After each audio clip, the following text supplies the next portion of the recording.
அனைவருக்கும் வணக்கம். இன்று பாலா சாரோட வணங்கான படத்தோட இசை வெளியீடு, அதோட அவருடைய 25வது வருஷ திரைப்பயணம். ஒரு சேது படம் ரிலீஸ் ஆகி இன்றைக்கி 25 வருஷம் ஆயிடுச்சு.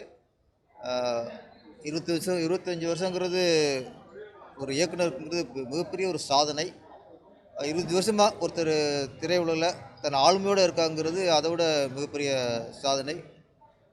பாலா சார் எல்லா இயக்குனருக்கும் சரி, உதவி இயக்குனருக்கும் சரி, ஒரு உதாரணமாக விளங்கக்கூடிய ஒரு இயக்குனர். ஒரு அவருடைய முதல் வெற்றி சாதாரணமாக அமைஞ்சிடல. சேது படம் ரிலீஸ் ஆகிறதே மிகப்பெரிய ஒரு போராட்டத்துக்கு அப்புறம் தான் ரிலீஸ் ஆச்சு. போராட்டத்தை படம் ரிலீஸ் பண்ணார், போராட்டத்தை ஒரு படத்தை வெற்றியடை வச்சார். அந்த வெற்றி இன்று வரைக்கும் தொடர்ந்துக்கிட்டு இருக்குது. இந்த 25 வருஷமில் இன்னும் 50 வருஷம் தாண்டி அவர் திரையுலகில் சாதனை புரியணும்னு எல்லாம் இரண்டு வேண்டுகிறேன். நன்றி, வணக்கம். எல்லாருக்கும் வணக்கம். முதல்ல 25 ஆண்டுகள் கடந்து வந்திருக்க இந்த திரைப்பயணத்தில் கடந்து வந்திருக்க பாலா சாருக்கு மிகப்பெரிய வாழ்த்துக்கள் சார். உங்களுடைய படங்களை பார்த்து சின்ன பிள்ளையிலேருந்து வளர்ந்துட்டு வந்தவன் நாங்கள். இன்றைக்கி உங்களை இந்த இடத்துல பார்க்கும்போது எங்களுக்கு அவ்வளோ சந்தோஷமாக இருக்குது சார். அண்ட் வணங்கானோட ஆடியோ லான்ச்சும் இன்றைக்கி இருக்குது. திரைப்பட குழுவினர் எல்லாருக்கும் என்னுடைய மனமார்ந்த வாழ்த்துக்கள். படம் வெற்றியடைய வாழ்த்துக்கள். மீடியா பீப்புளான உங்களுடைய சப்போர்ட்ஸ் அவங்களுக்கு ரொம்ப தேவை. ஸோ எப்போவும் அவங்களுக்கு சப்போர்ட் பண்ணுங்கள். நன்றிங்க.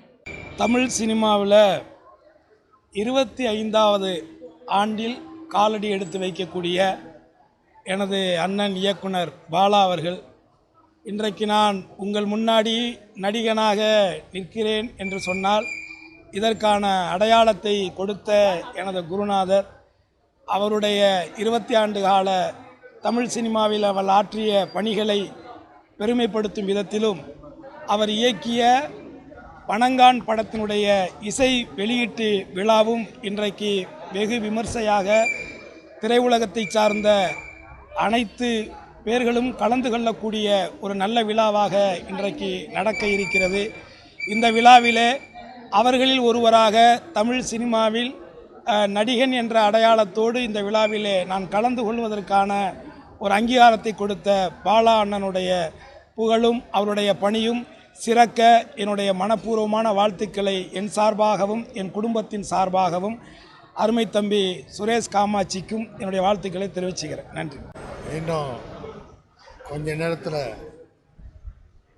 வணங்கானுடைய ஆடியோ ரிலீஸும் இயக்குனர் பாலா அவர்களுடைய 25வது ஆண்டு விழாவும் இங்கே கொண்டாட இருக்கிறோம்.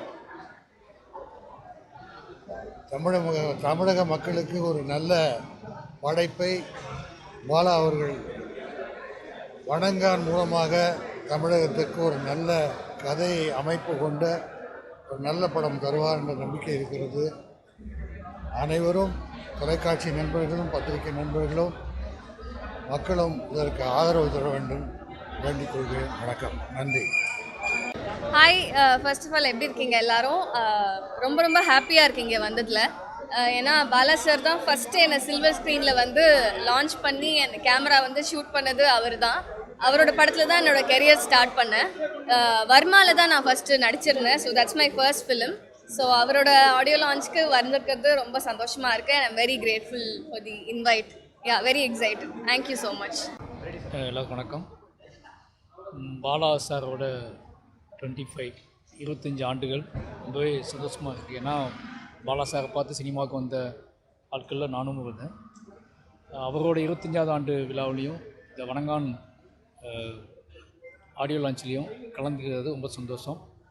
நிச்சயமாக பாலா சார் தொடர்ந்து நல்ல படங்கள் எடுப்பார், வெற்றி கொடுப்பார் அப்படிங்கிற நம்பிக்கையில் நிகழ்ச்சி கலந்துக்கிறேன். தேங்க்யூ. இயக்குனர் பாலா அவர்கள் ஒரு உலகத்தரம் வாய்ந்த ஒரு non-comparable director having word touch sense of cinema. ஒரு கொரியன், ஒரு அமெரிக்கன், பல வெளிநாட்டு படங்கள் கூட போட்டி போடுகிற அளவுக்கு அதாவது இந்த ஜாதி, மதம், இனம், நாடு இதுகளுக்கெல்லாம் அப்பாற்பட்டு மக்களுடைய வாழ்வியலை சரியாக படம் பிடித்த ஒரு இயக்குனராக நான் பார்த்துக்கிட்டு இருக்கேன். பிதாமகனாக இருக்கட்டும், அந்த விக்ரம், அப்புறம் அந்த சூர்யா அவங்களாம் அவன் நடிக்கிறாங்கன்னே அதில் சொல்ல முடியாது. சூர்யாலாம் இந்த லைலா அவங்க கூட வர காட்சிகள் எல்லாம் எப்போது அந்த பாடல் காட்சியெலாம் வந்தால் அது மறக்க முடியாது. அது அப்படிப்பட்ட அழியாத ஒரு பாதிப்பை ஏற்படுத்தக்கூடிய அளவுக்கு தான் பண்ணியிருக்கார். நான் கடவுளாக இருக்கட்டும், நான் கடவுள் ஒரு உண்மத்தம் பிடித்த ஒரு கதாநாயகன் ஆர்யாவை ஒரு வித்தியாசமாக காமிச்சிருப்பார். சேது லாங் பேக் ரொம்ப நாள் முன்னாடி நான் ரெட் இண்டியன்ஸ் ஏதோ ஒரு மலையாள படம் நடிச்சிட்டு இருந்தேன் வயநாட்டில். அப்போது வந்தார். ரொம்ப சேது அந்த விக்ரமன் உடம்பெல்லாம் உள்ளே ஒட்டி அப்படியே மொட்டை அடித்து நான் பதறி போயிட்டேன், என்னாச்சு அப்படின்னு. அப்புறம் தான் சொன்னார், இந்த பாலா படம் ஒன்று சேது ஒன்று நடிக்கிறேன் அப்படின்னு. அது எவ்வளோ பாதிப்பை ஏற்படுத்துச்சுன்னு உங்களுக்கு தெரியும். அவர் இன்னும் நிறைய போக வேண்டியிருக்கு, அவர் பண்ண வேண்டியிருக்கு. ஒரு சிறந்த ஒரு இயக்குனர்னு சொல்ல முடியாது. அதாவது அந்த வட்டத்துக்குள்ளேயெல்லாம் அவரை அடைக்க முடியாது. அவர் ஹாலிவுட்டெல்லாம் மிஞ்சுற அளவுக்கான படங்கள் இனிமேல் எடுப்பார்னு நம்பிக்கை இருக்குது. இந்த வணங்கானின் வாழ்த்துக்கள், வெற்றி பெற வாழ்த்துக்கள். நன்றி.